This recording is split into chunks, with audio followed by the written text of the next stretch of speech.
All right. Hello, boys and girls. Boy, I'm having a heck of a time getting my system to stay up and running and recording. My name is Mike Kelly, Mike at Kelley town.com, Mike at kellytown.com. Happy Thanksgiving. If you're seeing this, I was going to try to do a live stream. I'm having a terrible time getting my audio to stay functional during live streaming, so I'm going to have to check that out. Somebody suggested in the comments that I did see very briefly that I should try StreamYard, so I will do that. But in the meantime, let me make this video to help out a couple people who are having some issues. This is my Thanksgiving present to you. I am so thankful this Thanksgiving here in the U.S. for the way things are going now. So I think we're going to be okay. I think we're going to survive. So, all right. Let me show you. A person was having trouble with an outfit, and I've done videos on this before. I was hoping to do a live stream so I could answer some specific questions, but if any of you have any questions, put them in the comments, and I will get to them, or I will make another video. We'll do something. So the outfit. Let me open this up. The outfit is. Oh, actually, let me do this first because I already fixed it. This is like one of those cooking shows where you fix things and then you have to go back in and show them the before. So let's go here to the data. This is good for you to see anyway, though. The outfit's an H&C outfit. He's a developer that does a lot of things. So we go down, we scroll down to the H&C in here somewhere. There he is, H&C.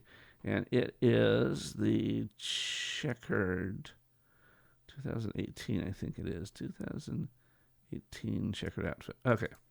So you'll notice right now I'm in the DAS content in the data portion. So you have to find out where your DAS content is. You should always know where your DAS content is.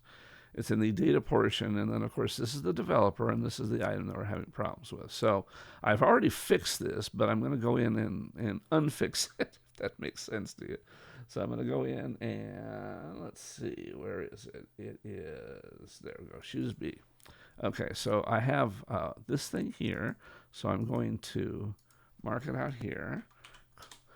Yes. It always warns you when you change extensions, and I don't know a way to turn that off, so if anybody does know that way, let me know. And we're going to change this back to DSF. Yes, okay. So, and I'll show you in a minute what's going on and explain that. But we're going to leave this up for a moment. And we're going to go here to another one, DAS content. And we're going to go to people who need people. This is a Gen 8 outfit. So I have Gen 8 male. So I go here, Gen 8 male, put my particular Gen 8 male in. I always get an error message, and you can look this up online if you want to find out, but it's there really is no good way of solving this. DAS has a lot of problems, and this is one of them, but don't worry about it. Just say, okay, whatever. Okay, so there's the DAS male, and then we're going to go to this clothing item, which, again, is this HNC. Hope everybody had a good Thanksgiving. We had a tremendous turkey, HC, checkered shirt. Okay, there.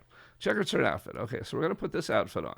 So just drag and drop the outfit. Actually, make sure we have that figure selected. Yes, we do.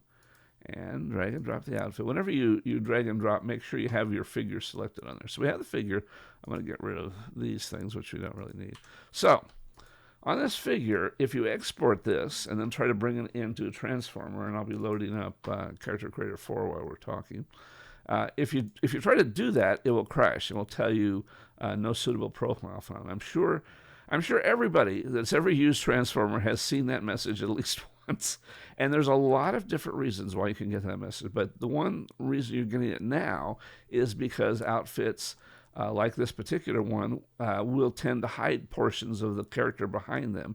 And when this character gets exported as an FBX, those pieces of mesh that are hidden therefore become an incorrect outfit. So if we go down here to see, if we take off the belt, that's no problem there. We take off the pants, no problem. He hasn't got any junk, but that's all right because he didn't have any junk to begin with. We take off the shirt, that's no problem. And you'll notice the buttons are there. We're going to talk about this in a minute too. But we take off the shoes, and lo and behold, look, he has no feet. I thought I was poor until I met a man that had no feet. So I haven't met anybody like that yet, but I'm sure there's somebody.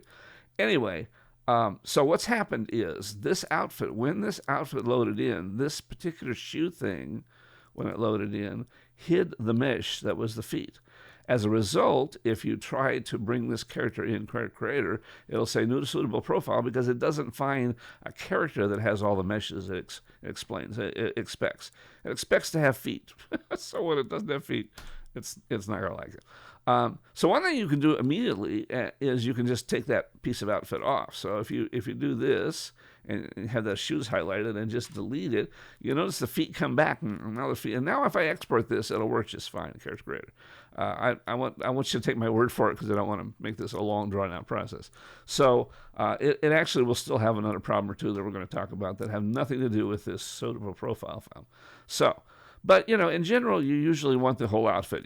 So if you can identify which piece of clothing is causing this issue, then the fix is fairly straightforward. I say fairly, but you'll see in a minute. Let me make sure, by the way, that I'm still having audio recorded because, again, I'm having, good audio.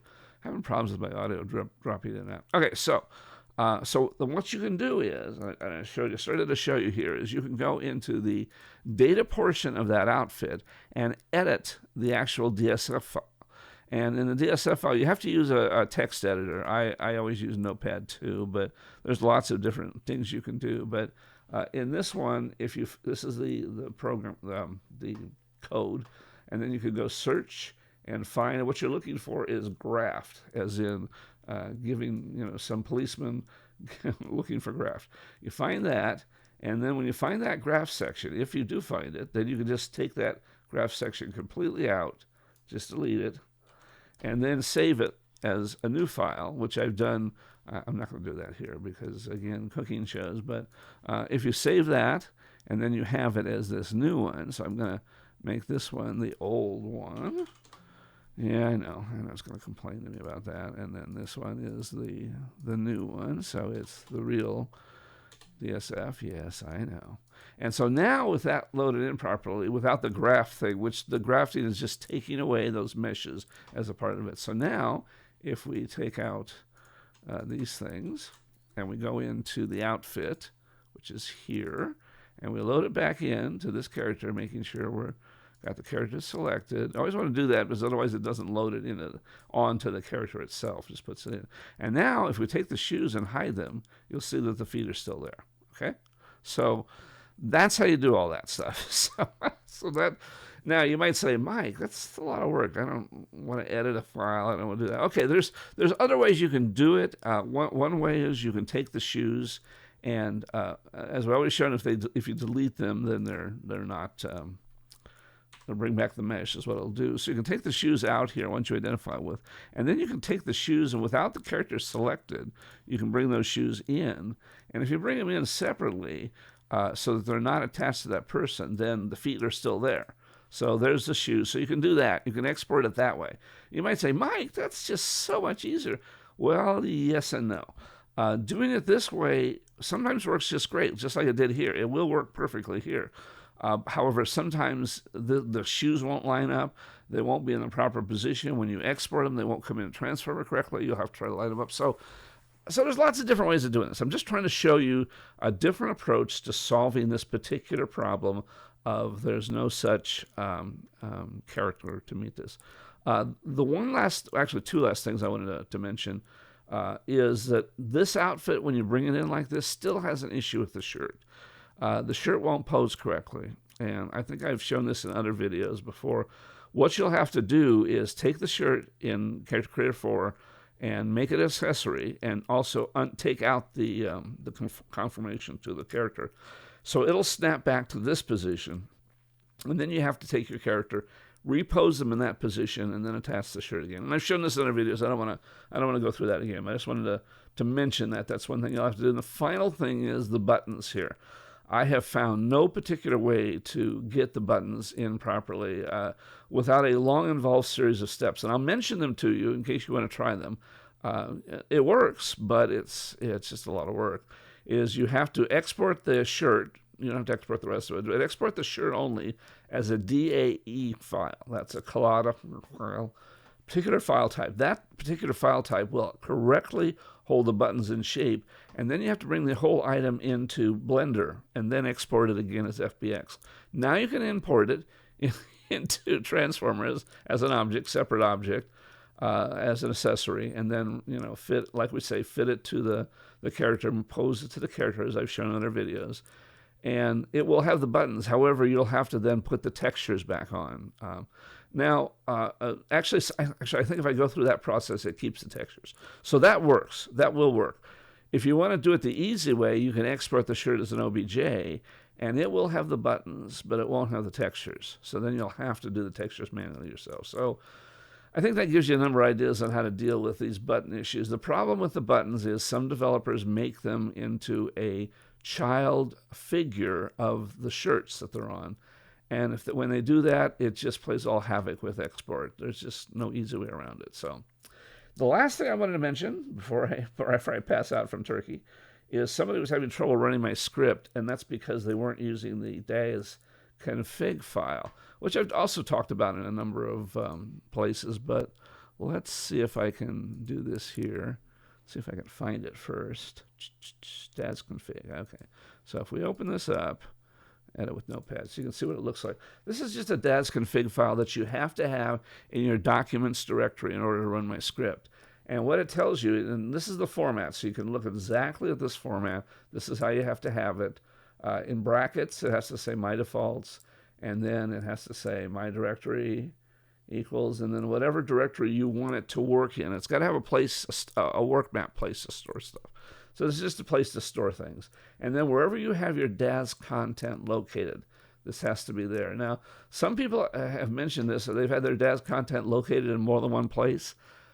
My script can't handle that. I attempted to work on that, and it was just so complicated that I gave up. So I'm sorry. I don't have a workaround for that right at the moment. But again, you have to put where your Daz content's located. I would recommend that you have it all in one place because it's the easiest way to manage it. And then the start directory is you don't have to fill in at all. This will just automatically fill in when you do something. Compress, you can just say false. That actually doesn't need to be there anymore, but you can do that. And then the out directory is where it's going to write the temporary files. Again, this is just a place to hold things in, so don't worry about it. But it has to have that format. You have to have this config file, Dazconfig.cfg, and it has to be stored in my documents, whatever your documents are. So everybody has a different documents directory path here. This is just documents. So wherever documents is in your system, you have to have this config.file. So okay, so that's it. Hopefully that answers everybody's questions for Thanksgiving. If you have more questions, feel free to write me at mike@KELLEY town, kellytown.com. Or put messages in the comments below. The problem with comments, and I will always answer them, is that sometimes I don't see them all. That's just the way YouTube works. So if you don't hear from me right away, you know I didn't see it, then send me an email. I'll answer you. And hopefully you got everything you wanted to eat for Thanksgiving, and hopefully you'll all get what you want for Christmas. So we will see you around.